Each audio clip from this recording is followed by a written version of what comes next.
Today கிளாஸில் நம்ம என்ன பார்க்க போகிறோம்னா சுட்டெழுத்துக்கள். ஓகேங்களா, மொத்தம் எத்தனை சுட்டெழுத்துக்கள் உள்ளன கொஷின் வரும். 3 ஆ இ உ.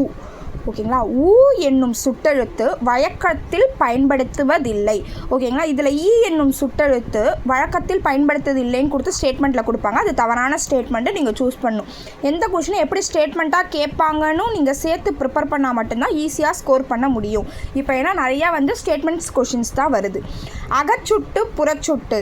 ஓகேங்களா, 2 டைப்ஸ் ஆஃப் சுட்டு இருக்குது. அகச்சுட்டு புறச்சுட்டு. அண்மை சுட்டு செய்மை சுட்டு. சுட்டு திரிபு தனி தான். ஓகேங்களா, இதோட வராது. ஓகேங்களா, மொத்தமாக 2 வகையான சுட்டு இருக்குது. அகச்சுட்டு புறச்சுட்டு. மொத்தம் எத்தனை சுட்டு எழுத்துக்கள் உள்ளதுன்னா 3 ஆ இ உ. அகச்சுட்டு சொற்களில் உள்ள சுட்டெழுத்துக்கள் நீக்கினால் பிற எழுத்துக்கள் பொருள் தருவதில்லை. சொல்லின் உள்ளேயே அகத்தே இருந்து சுட்டு பொருளை தருவது அகச்சுட்டு ஆகும். இவன் ஈ எடுத்திங்கன்னா வண்ணு எந்த பொருளும் தராது. அவன் ஆவை எடுத்திங்கன்னா வண்ணு எந்த பொருளும் தராது. இது போல் சுட்டெழுத்தை தனியாக எடுத்தோன்னா அது பொருள் தரலைன்னா அது அகச்சுட்டு. அகத்தே இருந்து பொருளை தருவது அகச்சுட்டு. புறச்சுட்டு சொற்களில் உள்ள சுட்டெழுத்தை நீக்கினாலும் பொருள் தரும்.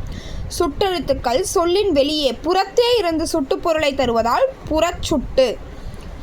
ஓகேங்களா, அந்த நீர்வீழ்ச்சி தனியாக எடுத்திங்கன்னா நீர்வீழ்ச்சி, அந்த தனியாக எடுத்திங்கன்னா நீர்வீழ்ச்சின்னு பொருள் தரும். இம்மலை ஈய தனியாக எடுத்திங்கன்னா மலை பொருள் தரும். இந்நூல் ஈய தனியாக எடுத்திங்கன்னா நூல்.